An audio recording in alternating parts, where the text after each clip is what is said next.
ভগবান, তুমি যুগে যুগে দুধ পাঠায়েছ বারে বারে দয়াহীন সংসারে। बादाम ले लो, पिस्ता ले लो, सेवा ले लो। काबुली वाला, ओ काबुली वाला।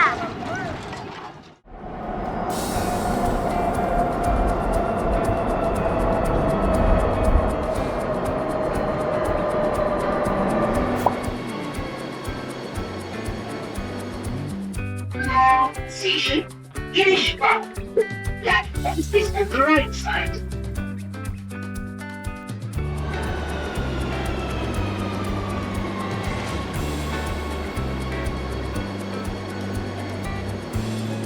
গিরিশ পার্ক মেট্রো স্টেশনে নেমে মহাত্মা গান্ধী রোডের দিকে মিনিট 2 হেঁটে ডান হাতের রাস্তা ধরে যে কাউকে জিজ্ঞাসা করলে মিনিট 15-20 হেঁটে ঠাকুরবাড়ি পৌঁছে যাওয়া যায়। সপ্তাহের মঙ্গল থেকে রবিবার সকাল 10:30 থেকে বিকেল 4:30 পর্যন্ত ঠাকুরবাড়ির এই মিউজিয়াম খোলা থাকে, সোমবার বন্ধ। মাথাপিছু এন্ট্রি ফি 20 টাকা। 25শে বৈশাখ ও 22শে শ্রাবণ এই দুটো দিন সবার জন্য কিন্তু এন্ট্রি ফ্রি থাকে। ব্যাগ জমা রেখে টিকিট চেক করিয়ে নিজেদের ডিটেলস খাতায় নথিভুক্ত করে তবেই ঢুকতে পারবেন মিউজিয়ামে। কবিগুরু 25শে বৈশাখ 1268 বঙ্গাব্দে সোমবার ধর্মগুরু দেবেন্দ্রনাথ ঠাকুর ও সারদা সুন্দরী দেবীর কোলে ব্রহ্ম পিরালি ব্রাহ্মণ পরিবারে জন্মগ্রহণ করেন। গুরুদেব মাত্র 8 বছর বয়সে কাব্য রচনা শুরু করেন। তার সমগ্র রচনা রবীন্দ্র রচনাবলী নামে 32টি খণ্ডে এবং সামগ্রিক চিঠিপত্র 19টি খণ্ডে প্রকাশিত হয়েছে। 1290 বঙ্গাব্দে 24শে অগ্রহায়ণ মৃণালিনী দেবীর সাথে কবিগুরু বিবাহ সম্পন্ন হয়। 1913 সালে গীতাঞ্জলি কাব্যগ্রন্থের ইংরাজি অনুবাদের জন্য এশিয়ায় প্রথম বাঙালি হিসেবে সাহিত্যে নোবেল পুরস্কার পান। দীর্ঘ রোগভোগের পর 1348 বঙ্গাব্দে 22শে শ্রাবণ কবিগুরু এই জোড়াসাঁকো ঠাকুরবাড়িতেই শেষ নিঃশ্বাস ত্যাগ করেন। রবি ঠাকুরের ছোটবেলা থেকে বড়বেলার সব স্মৃতি এই বাড়িতে দেখতে পাবেন। তার সাথে তার ব্যবহৃত পোশাক, আসবাব সামগ্রী, ঠাকুরবাড়ির আতুরঘর থেকে রান্নাঘর সবই ঘুরে দেখা যাবে। মিউজিয়ামে কিন্তু ভিডিও তোলা নিষিদ্ধ। ছবি তুলতে গেলে স্পেশাল পারমিশন করানো যায়। এই হলো ঠাকুরবাড়ির দালান। একসময় এখানেই হৈ হৈ করে দুর্গাপুজো হতো। এই ঠাকুর দালানে ছবি তোলার কোনো নিষেধাজ্ঞা নেই। পুরো বাড়িটা ঘুরে দেখতে সময় লাগবে প্রায় 3 থেকে 4 ঘন্টা।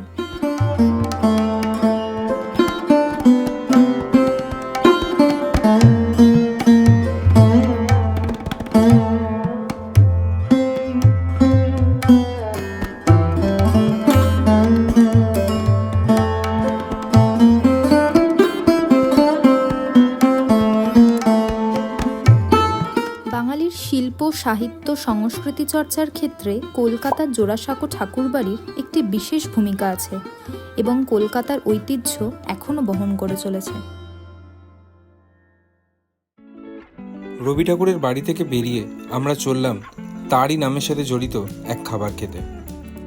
এমজি রোড থেকে সোজা চলে এসে পড়বে এই চারমাথার মোড়টা, যার ডান দিকে হাঁটলে প্রেসিডেন্সি কলেজ, সোজা যে রাস্তাটা চলে গেছে সেটা শিয়ালদার দিকে, আর আমার ঠিক বাঁ দিকের রাস্তাটা সোজা চলে গেছে শ্যামবাজারের দিকে। শিয়ালদার দিকে যে রাস্তাটা গেছে তার সামনেই বাঁ দিকে পড়বে আদি মোহনীমোহনের শোরুমটি, আর তার ঠিক উল্টো দিকেই পড়বে 125 বছর ধরে কলকাতার ঐতিহ্যের সাথে বয়ে যাওয়া বিখ্যাত দিলখুশা কেবিন। কেবিনে ঢুকেই প্রথমে আলাপ করে নিলাম কেবিনের বর্তমান কর্ণধার উৎপলবাবুর সাথে। কথায় কথায় জানতে পারলাম তিনি এই কেবিনের 5th জেনারেশন। তার মুখে শুনে নিলাম এই কেবিনের নানান ইতিহাস। 1900-তে প্রতিষ্ঠা হয়েছে, 125 বছরে পদার্পণ করেছে। আমি হলাম 5th জেনারেশন। আমার নাম উৎপল ঘোষ। চিকেন কবিরাজি কাটলেট। তা এখন আল্ট্রা মডার্ন সোসাইটিতে ছেলেদের কাছে এই সব চপ কাটলেটের মাধুর্য শেষ হয়ে গেছে।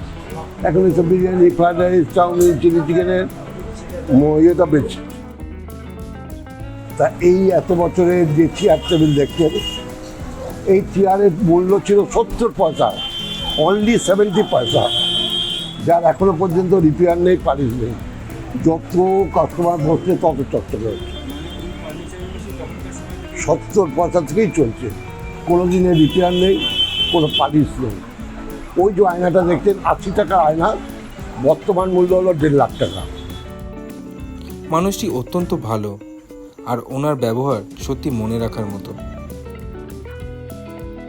আমরা অর্ডার করেছিলাম ফিশ কবিরাজি আর মাটন ব্রেস্ট কাটলেট। কবিরাজির দাম নিয়েছিল 145 টাকা। তা অ্যাকচুয়াল কবিরাজির কথাটা হলো চিকেন কভারেজ কাটলেট, চলতি ভাষায় চলে আসছে কবিরাজি কাটলেট। কেউ কেউ বলে কবি রবীন্দ্রনাথ খেতে ভালোবাসতেন, তাই কবি খেতে রাজি, কবিরাজি, এইভাবে প্রচলনটা এসে।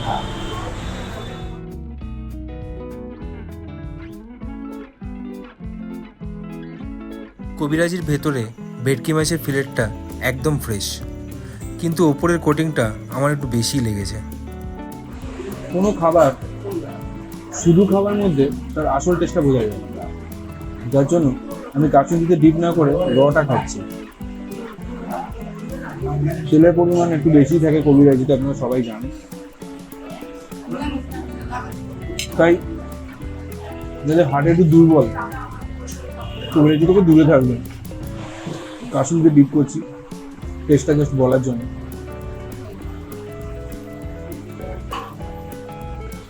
বাহ, কাসুন্দির সাথে মিশে টেস্টটা ডবল হয়ে যাচ্ছে পুরো। তবে এই বাজারে কোয়ালিটি ঠিক রেখে এনারা এই দামে এখনও একইভাবে ফিশ কবিরাজি সার্ভ করে চলেছেন।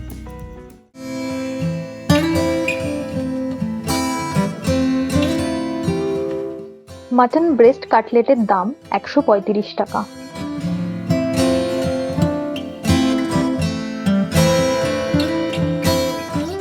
মেনলি মাটন ব্রেস্টের পার্টের মাটন কিমা দিয়ে এটা তৈরি করা হয়। মাটন ব্রেস্ট কাটলেট, মাটনটা বেশ ভালো বোঝা যাচ্ছে। কোটিংটা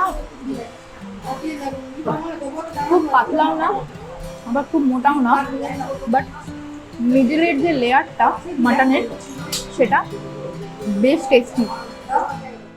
সাথে পেঁয়াজ, আদা, রসুন, ধনেপাতা মুখে পড়ছে। ওভারঅল অসাধারণ লাগছে খেতে। কবিরাজি তো এনাদের ভালোই, তবে আমাদের রেকমেন্ডেশন কিন্তু মাটন ব্রেস্ট কাটলেট।